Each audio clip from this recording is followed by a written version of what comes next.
नमस्कार. अ, हिमालयाचा जो बेस कॅम्प आहे, तिथे जाण्याचं अनेक तरुणांचं स्वप्न असतं, की जर आपण माउंट एव्हरेस्टला नाही जाऊ शकत, तर किमान जो एव्हरेस्ट बेस कॅम्प आहे, त्या बेस कॅम्पपर्यंत तरी आपण जावं, असं अनेक तरुणांचं स्वप्न असतं आणि त्यासाठी खूप मोठ्या प्रमाणात प्रयत्न करावे लागतात. आत्ता माझ्याबरोबर आहेत जान्हवी चिपळूणकर. नमस्कार. चिपळूणकर मॅडम वयाच्या 61व्या वर्षी त्यांनी एव्हरेस्ट बेस कॅम्प केलेला आहे.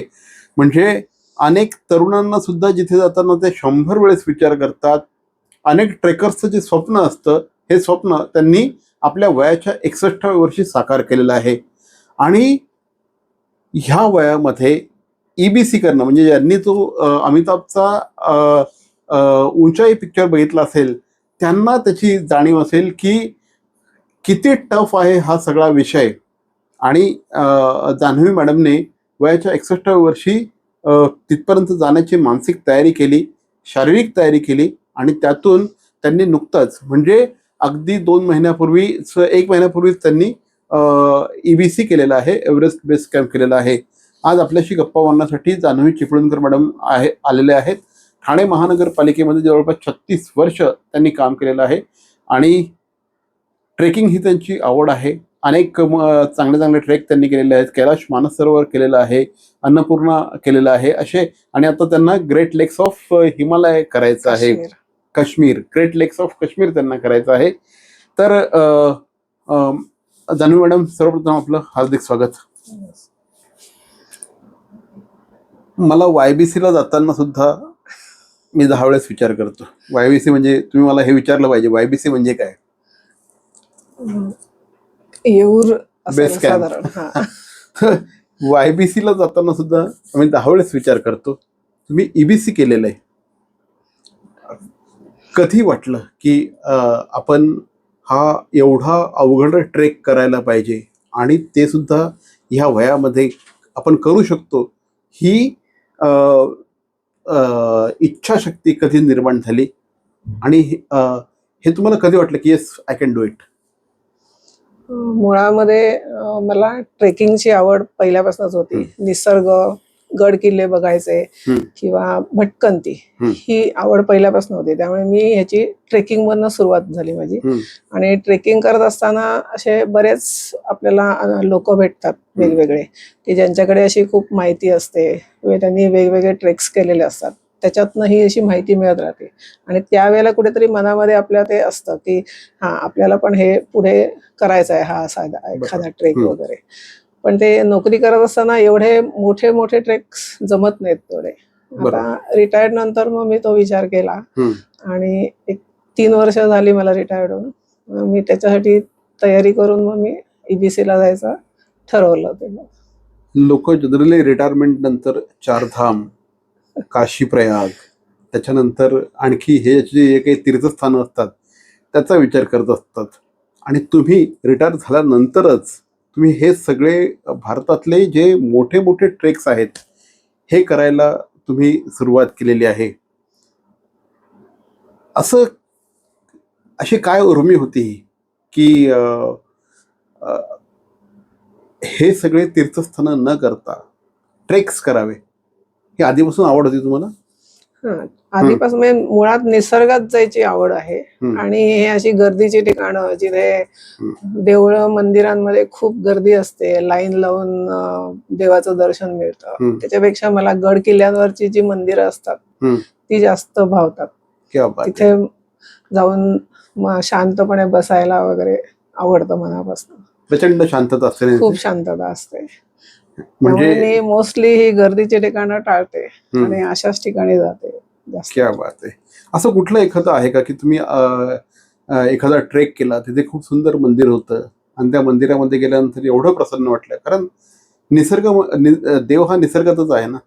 म्हणजे असं कुठलं आहे का की एखाद्या अशा मंदिरात गेलो तिथे असा डिवाइन अनुभव येतो? असं कधी झालं का तुमच्याबरोबर? म्हणजे सगळ्या गड किल्ल्यांवरती मंदिरं असतातच, देवींची मंदिरं असतातच बहुतेक सगळे. त्यांना अशी काही ती भव्य मंदिरं नसतात, जस्ट 4 भिंत म्हणजे खांब असतात, त्याच्यावरती पत्र्याचं शेड असते. पण तिथे जी शांतता आणि जे प्रसन्न वाटतं ते ह्या मंदिरांमध्ये वाटत नाही कुठच्याही. ग्रेट. पण ज्यावेळेस तुम्ही आता EBC साठी तयारी सुरू केली, कशा प्रकारची तयारी करावी लागते तिथे जाताना? पहिलं म्हणजे तुमची मानसिक तयारी तर पाहिजेच, की म्हणजे तुम्ही मनातनं मला हा करायचाच आहे ट्रेक, हे आधी ठरवायला. ते जर असेल तर मग तुमचे त्या दृष्टीने प्रयत्न व्हायला पाहिजे.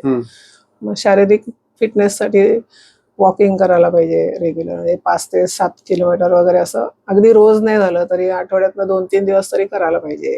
वेट घ्यायचं पाठीवरती आणि त्याची तयारी करायची. जिने चढ उतार करायचे आणि प्रॅक्टिससाठी एखाद्या शनिवार रविवार ट्रेक पण करायचे मध्ये मध्ये, म्हणजे मोस्टली होते. दुसरं प्राणायाम करायचा, म्हणजे चेस्ट तुमची क्लिअर पाहिजे. सर्दीचा जर त्रास होत असेल तर त्या दृष्टीने सर्दी होऊ नये म्हणून, मला स्वतःला सर्दीचा त्रास होतो, मी डिसेंबर पासूनच त्याच्यावरती काम करायला सुरुवात केली होती. चेस्ट तुमची चोकअप नाही पाहिजे, म्हणजे असं, कारण श्वास घ्यायला मेन तिथे त्रास होतो, तो होता कामा नये. राईट. मग ठाण्यामध्ये तुम्ही ज्यावेळेस हे करत होता तर मग तुम्ही जवळचे पण काही ट्रेक करत होतात का, की एक आपल्याला EBC ला जायचं आहे? कारण तिकडचं वातावरण खूप ऑड पद्धतीचं असतं. कधी म्हणजे क्षणामध्ये सगळं वातावरण बदलतं, अक्षरशः क्षणामध्ये. म्हणजे मी सिक्कीममध्ये नथुला पासला हे बघितलेलं आहे, की एका क्षणामध्ये वातावरण चेंज होऊन जातं पूर्णपणे. अगदी पाऊस कधी पडायला लागतो माहिती नसतं, एक्स्ट्रीम लेवलची थंडी असते. तर हे सगळं फेस करायचं आहे आपल्याला, हे माहिती होतं? हा, म्हणजे इथले हिमालयन ट्रेक्स मी 8-10 झालेले होते माझे. बरोबर. ते शॉर्ट पिरियडचे असतात, म्हणजे 4-5 दिवसाचे असतात, पण त्या क्लायमेटचा अनुभव आहे थोडाफार. आणि मग तसाच सिमिलर पण थोडा एक्स्ट्रीम साईडला, इकडे हाय अल्टिट्यूडला येतातच अनुभव. एक्स्ट्रीम साईडला तुम्ही म्हणता म्हणजे काय एक्स्ट्रीम काय असतं आता त्याच्यामध्ये? इथे टेम्परेचर आपल्याकडे जर 10-12 वगैरे असेल तर तिकडे -18 वगैरे होतं. -18? बापरे. आणि थंड हवा पण, म्हणजे वारे खूप थंड, वारे खूप बोचरा वारा असतो. पूर्ण आपलं कव्हरच करायला लागतं, हात वगैरे असे बधीर होतात जर ग्लोव्ज नसतील वगैरे. ती सगळी तयारी लागतेच. उंचाई पिक्चर बघितलं होतं मी तिकडे जायच्या आधी? नाही बघितलं? नाही. अच्छा, कारण तो त्याच्यावरच होता ना. आता बघीन. मी तो आता एक जस्ट एव्हरेस्ट नावाचा मूव्ही बघितला होता, आणि त्या मूव्ही मध्ये प्रचंड भारी मूव्ही आहे तो, संपूर्ण जगभरात गाजलेला पिक्चर आहे. आणि हे असं बघितलं की आम्हाला असं वाटायला लागतं, अरे बाबा, दिस इज नॉट अवर केक. नाही, एव्हरेस्ट शिखर चढणं तो अजूनच वेगळा आहे. त्याला खूप एक्स्ट्रीम सराव आणि ताकद पाहिजे. ते आपलं काम नाही. बेस पर्यंत जाऊ शकतो, पण बेस पण खूपच चॅलेंजिंग आहे. चॅलेंजिंग आहे. किती अल्टिट्यूड आहे साधारणपणे, किती उंच आहे? 17,500 फूट होता. 17,500 फूट. काय ज्यावेळेस ते ऍक्च्युली तुम्ही चढायला सुरुवात केली, काही अडचणी आल्या होत्या का? हा, येतात ना. म्हणजे ते 6 दिवसाचा तो पॅच असतो चढायचा पूर्ण. त्यातला फर्स्ट डे असतो तो नॉर्मल डिसेंड असतो, म्हणजे लुकला जरा थोडा हाईटला आहे, आणि तिथून पहिला आहे फाकडिंगला स्टे असतो, तो उताराचा असतो. एक्झॅक्टली ही ठाण्यापासून ही टूर सुरू कशी होती जरा सांगा ना. ठाण्यापासून सुरुवात केली तर इथून एअरपोर्ट, बॉम्बे एअरपोर्टला, तिथून काठमांडू. काठमांडूला 1 दिवसाचा स्टे करून रात्री आम्ही 1च्या दरम्यान निघालो. तिथे आम्ही आमच्या बॅगा डिसमेंटल केल्या. एक ट्रेकिंगची बॅग पाठीवर 5 किलो वजनाची, आणि दुसरी डफल बॅग असते त्याच्यात 10 किलोच. त्याच्यावर वजन वगैरे झालं तर लुकला फ्लाईटला प्रॉब्लेम येतो, म्हणजे ते अलाउ नसतं. तसं डिवाइड केलं. 18 सीटच असतं ते. आणि मग बाय रोड आम्ही रात्री 1 वाजता निघून तिकडे 6:30-7ला पोहोचलो. रामेछाप म्हणून एअरपोर्ट आहे तिकडे, आणि मग तिथून लुकलाला फ्लाईट होता. पण तिथे म्हणजे हाय अल्टिट्यूडला किंवा हिमालय साईडला हवामान खूप म्हणजे मोठा रोल करतं त्याच्यामध्ये. ते लुकलाच्या इथे हवामान खराब होतं, म्हणून आमचं फ्लाईट उडलंच नाही. 1 दिवस आमचा रामेछाप मध्येच गेला. तुम्हाला एक्स्ट्रा दिवस ठेवावे लागतात. हा, दोन्ही वेळेला प्रॉब्लेम आला लुकलाला. मग दुसऱ्या दिवशी आम्ही परत गेलो, मग तेव्हा आमचं फ्लाईट उडलं. मग लुकलाला पोहोचल्यानंतर मग बाकी हर्डल्स नाहीत काही, मग तुम्हाला चालणं तुमचं सुरू होतं. पूर्णपणे तिथून चालणं चालू होतं. काय किती किती टप्प्यांमध्ये तुम्ही तिथपर्यंत पोहोचता म्हणजे किती दिवस 6 लागतात? दिवस लागले. 6 दिवस. 68 किलोमीटर होतात जाताना लुकलापासून बेस कॅम्प. EBC पर्यंत. ओके, 68 किलोमीटरचा आहे. 68 किलोमीटर. आणि हा कसा रस्ता आहे रोजचा, पूर्ण? म्हणजे एक डोंगर चढायचा उतरायचा, चढायचा उतरायचा, मध्ये थोडस सपाटी, म्हणजे डोंगराचे कर्ज असतात ते मधल्या ह्याच्यातनं थोडाफार सरळ म्हणता येईल आपण हम्म, त्याला. हम्म, हम्म, पण मोठे मोठे जे डोंगर आहेत ते चढायला 2-3 ठिकाणी, नामचे बाजारच्या आधी एक येतो, एक टेंगबोचेच्या आधी एक येतो, एक टुकलाच्या इथे, तो तर 80 डिग्रीचा असा आहे पूर्ण. हे 2-3 खूपच स्टिफ चढायचे आहेत. पण मग हळूहळू चढायचं. तब्येत तिथे म्हणजे फास्ट चढायचं नाहीच. तुम्ही फास्ट चढलात की तुम्हाला प्रॉब्लेमच येणार. बरोबर. स्लो चढलात की तुम्हाला काही प्रॉब्लेम नाही येत, व्यवस्थित जाऊ शकतात. Okay okay. काय काय अनुभव होते तुमचे? कारण हे अशा ठिकाणी गेल्यानं खूप चांगले अनुभव येतात, खूप अशा गोष्टी बघायला मिळतात की ज्या आपल्याला नॉर्मल लाईफमध्ये कधीच बघायला मिळू शकत नाहीत. असे काय एक्सपिरियन्सेस होते तुमचे? म्हणजे सुरुवातीला खूप छान निसर्ग सौंदर्य असतं, अगदी लँडस्केप छान दिसतात, आपले फोटो जे आपण बघतो तसे असतात सगळीकडे. आणि मग जसं जसं वर वर जातो, एक ट्री लाईन असते, म्हणजे साधारण 12,000 फुटावरती ट्री लाईन संपते. त्याच्यानंतर मग सगळं असं उजाड, बारीक बारीक झुडपं, गवत, आणि मोस्टली मग दगड धोंडेने असंच असतं. पण हवा एकदम थंड असते, म्हणजे ऊन प्रखर असतं पण ते जाणवत नाही तुम्हाला. म्हणजे खूप थंड हवा असते, त्या मोकळं असतं सगळं ना, त्यामुळे जोराजोराचे वारे वाहत असतात. ते जरा फेस करायला त्रास होतो त्याचा. ओके. म्हणजे पूर्ण, म्हणजे डोळ्यांना गॉगल, पूर्ण बॉडी कव्हर करून टाकायला लागते. बरेच लेअर्स वगैरे तुम्ही तिथे हे करत असतात. -18 होतं ना टेम्परेचर, आणि त्याने आम्हाला एक जॅकेट दिलं होतं तिथे, -20 वाला. तरी सुद्धा म्हणजे आत माझी 2 जॅकेट, त्याच्या आतमध्ये 2-3 लेअर थर्मल असं घालून, मग कारण आपल्याला तेवढी सवय नसते थंडीची. बरोबर. मुंबईत तर काय साधा स्वेटर पण नाही वापरत आपण. करेक्ट बरोबर. किती लोक होते तुमच्याबरोबर? आम्ही 10 जणांचा ग्रुप होता. ओके. लेडीज स्पेशल वगैरे काहीतरी होतं असं तुम्ही मला सांगितलं? म्हणजे जास्त लेडीज, हल्ली बहुतेक सगळीकडे लेडीज जास्त असतात. हो का? हे नवीनच ट्रेंड मी ऐकलेली आहे काहीतरी. का बरं असं होतंय? काय माहिती आता. म्हणजे घरातनं आता 40च्या पुढच्या वगैरे बाहेर पडायला लागलेत, ट्रेक्स वगैरे करायला लागलेत आता. गुड. तुम्ही कुठल्या संस्थेबरोबर गेलो होतात ना? मी पुण्यामधली एक जी ट्राईब म्हणून संस्था आहे, त्यांच्याबरोबर गेले होते. कारण मला इथून मिळत नव्हते कोणी असे जाणारे, समजलेच नाहीत मला. त्यांचा मला एक रील मध्ये दिसलं, मग मी त्यांना अप्रोच झाले होते. आपण जसं हाय अल्टिट्यूडला जायला लागतो, हवा विरळ होत जाते, आणि मग ऍक्च्युली खरा आपला जो संघर्ष होतो निसर्गाशी तो तिथे सुरू होतो. म्हणजे आय थिंक नथुला पास 14,000 फुटांवर वगैरे आहे, तिथे आम्ही गेलो होतो त्यावेळेस तिथेच हवा प्रचंड विरळ झाली होती. आणि हे तुम्ही 14,000 फुटांपर्यंत गेला होतात. काय कशा प्रकारचा त्रास होतो? काही म्हणजे श्वास घ्यायला वगैरे थोडासा, म्हणजे तुम्ही पावलं थोडं चाललात तरी तुम्हाला दम लागू शकतो, श्वास घ्यायला असं धाप लागते, डोकं दुखू शकतं. म्हणजे माझं थोडस एकदा झाला थोडासा, पण पाणी पित राहायला पाहिजे आपण. म्हणजे मग ते माझ्या लक्षात आलं, पाणी प्यायलं गेलं नाही जास्त. पाणी पिल्यानंतर मग थांबलं ते तसं. किंवा मळमळतं, व्हॉमिटिंगची हे होते, असे होऊ शकतात. त्याच्यासाठी तुमचं जेवण खाण वगैरे पण व्यवस्थित. माझ्या मते तुम्ही सगळं इथून जेवण घेऊन गेलो होतं, ते जरा सांगा, इंटरेस्टिंग आहे खूप. तिकडे म्हणजे आम्हाला ब्रेकफास्ट आणि डिनर त्या पॅकेज मध्ये इन्क्लूड होता, पण दुपारचा लंच त्याने तुम्हीच घ्यायचा असं सांगितलं होतं. म्हणजे तुम्ही चालताय ते मागे पुढे होऊ शकतात ना लोकांना, स्पीड वरून वगैरे असं, तर मग ज्याला कुठे भूक लागेल त्यांनी तिथे खावं असं त्यांनी ठेवलं. मग नेपाळमध्ये सगळीकडे तिकडे फर्स्ट कॅम्प पासून जसं वर जातो तसं तसं कॉस्ट वाढत जाते सगळ्याच गोष्टीची. म्हणजे ती पाण्याची बाटली सुद्धा महाग होत जाते.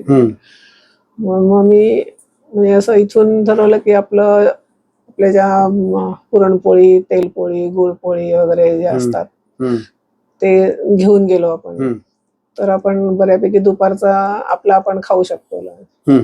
मग मी ते सगळं पॅकेट्स करून नेलेली हम्म, आणि एक शेक बनवून नेला होता, प्रोटीन शेक सारखं. म्हणजे सत्तूचं पीठ, मिल्क पावडर आणि खारीक पावडर असं ते Right. मिक्स करून त्याचे पाऊच नेले होते. ओके. मग ते पाण्यात मिक्स करून पोळी खाऊन झाली की ते खायचं प्यायचं. म्हणजे मग दुपारचं जेवण माझं त्याच्यात व्यवस्थित झालं. म्हणजे 10 दिवस मध्ये व्यवस्थित निघाले. शेवटचे 1-2 दिवस मग मी तिथलं घेतलं. बरोबर.